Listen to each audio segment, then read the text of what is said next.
Hi, David Odell here with OdellCompleteConcrete. This is what it looks like when you arrive on a job site and nothing's been done. Basically, we've got an area here where we're going to put a big concrete patio in. Now, this little room addition here is at a really low grade. It's actually lower than the entire yard, so if this wasn't sand, I would imagine the water would have ran right into that patio enclosure and would have caused a lot of water problem. But this is a really soft sand, great for compaction. I mean, this type of soil right here, when you throw it down, you're at 100% compaction. It's not going to get any harder, in other words, no matter what you do to it.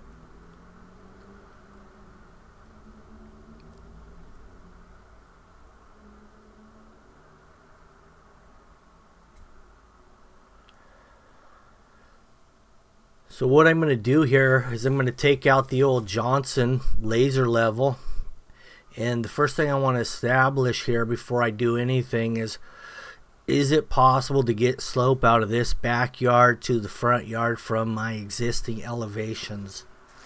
The existing elevation being that room addition, and that's sloping backward because that was an add-on, so that patio sloped backwards into the yard, and now that gave me some drop. Now, do I still have slope to the driveway? And the driveway actually happens to be an addition as well, so that even came up as well. So we've got a lot of issues here to work with. And there's existing concrete here. That was another add-on. This block wall around the whole perimeter was an add-on. Not original. It was all wood. Wood fencing here initially. So everything that's been done here may have been done wrong, so I have to check everything before I can do anything right.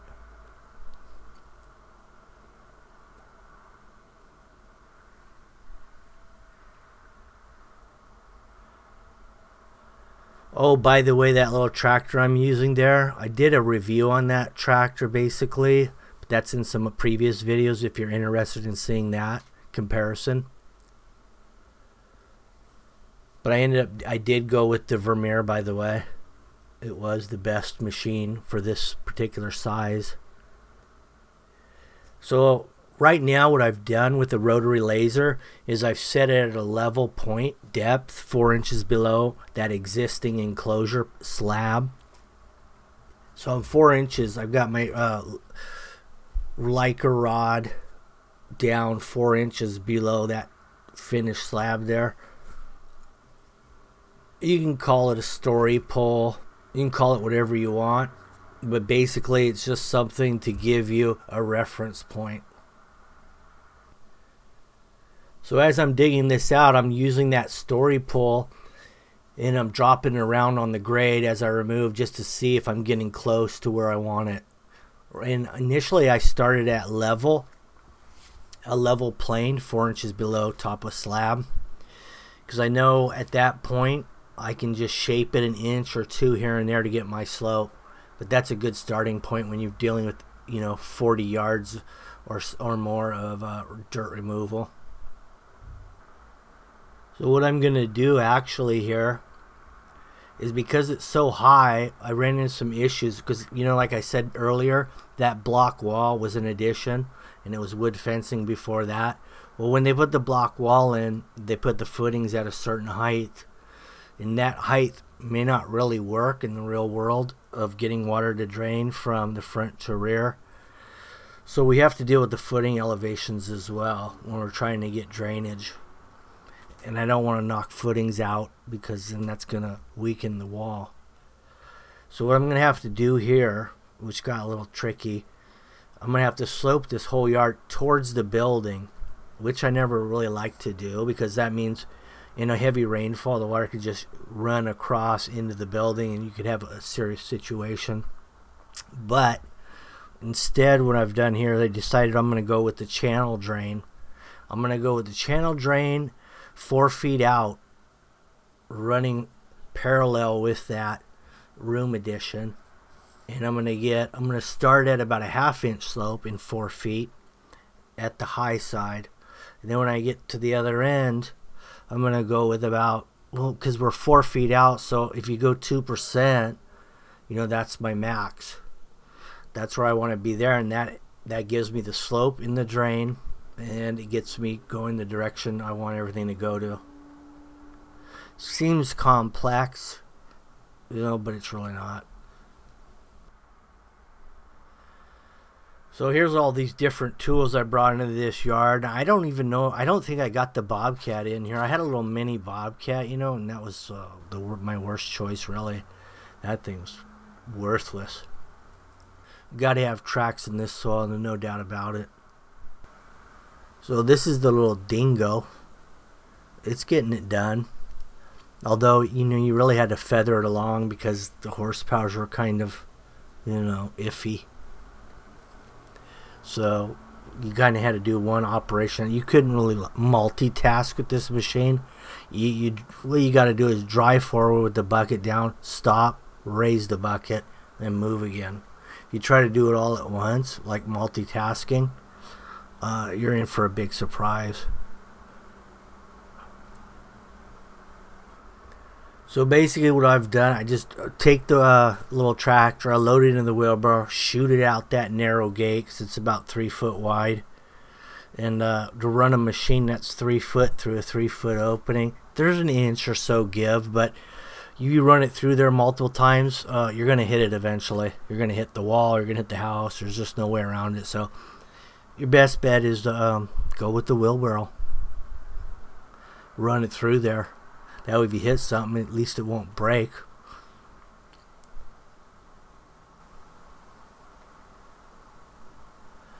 Now right here, what I'm doing is I'm establishing my channel drain. Talked about that a little bit earlier, how we established that slope away from the addition and sloping from the backyard towards the building without the water going into the house. And that's why I chose a channel drain instead of an area drain, because we need to do a complete blockade or dam across this building here. Because we're going to do a big area of concrete. I think we're at about 1800 square feet here in the backyard. And that's a lot of water accumulating on that kind of a surface to go in one direction and maintain where it's going to go without affecting things that you don't want it to affect.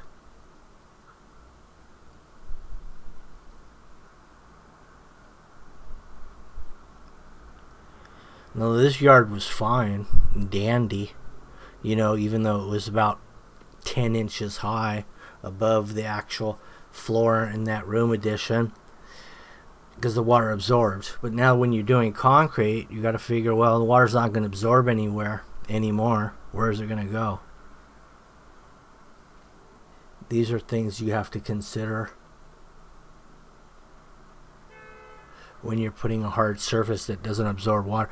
There is a thing called permeable concrete. Supposedly the water drains through it, but how long is that really going to last with sediment and dirt buildup and stuff? Basically, drainage is your best option. Sure shot.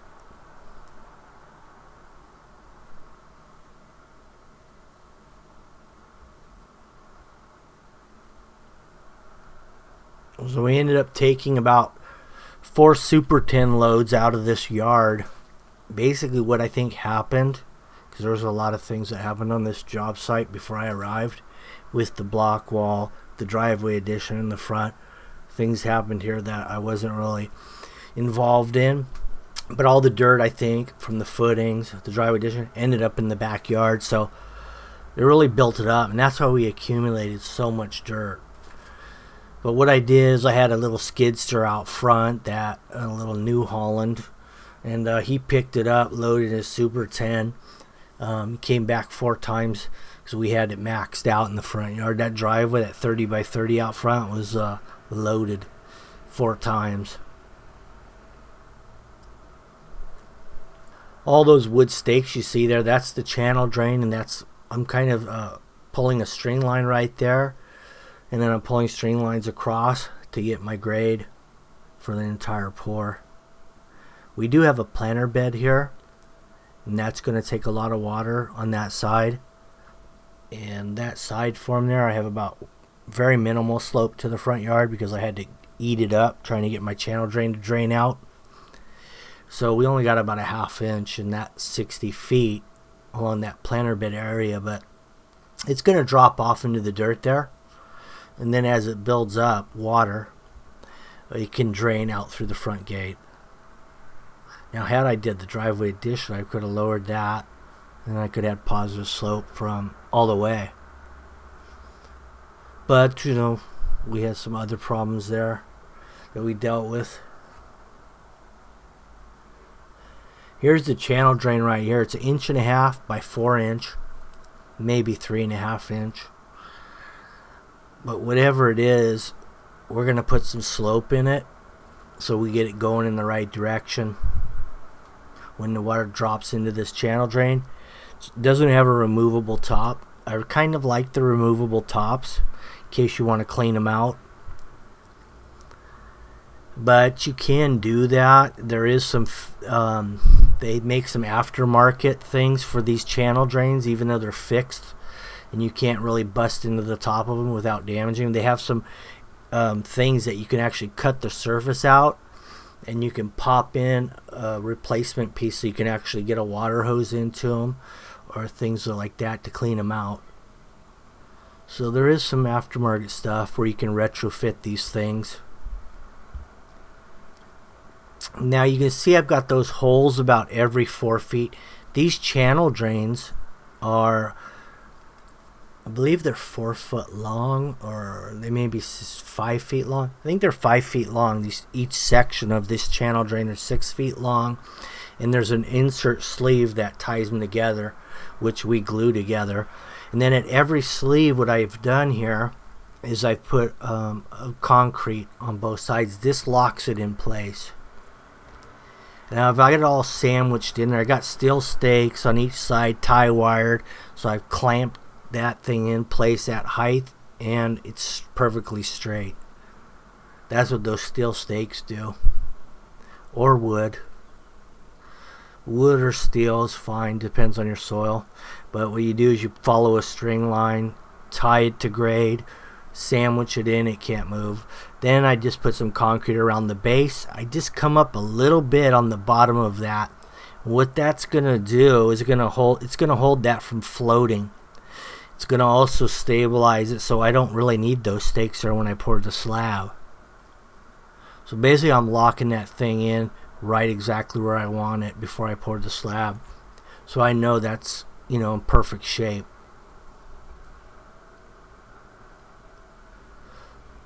Now it's straight, the concrete's going to get hard. Now it's good. Now I can take all my steel stakes out. Also what I did is I actually put some rebar dowels through those concrete thickened areas underneath, because what that creates, that channel drain itself, it creates a cold joint on 2 massive slabs. When those massive slabs decide to move independently from one another because there's a channel drain in between them separating the two, they'll crush that channel drain. You won't have a channel drain left. And if you do have a channel drain left, it'll either be high, low, or crushed. So that's why you need concrete underneath wrapping around with rebar. That way it's still one piece but with a drain in it. So now this concrete, when it decides to move, it's not going to crush the channel drain because both sides are one piece. Now that's especially important, especially right here in Southern California where we get no rain and it's beach weather every day. This is really crucial. That we're in earthquake country, so those things move, big slabs, and there's something plastic in between. Well, that's not going to last. That's why you got to tie it together. Anyway, thank you for watching the video. Stay tuned for part 2 because we're going to be pouring this bad boy.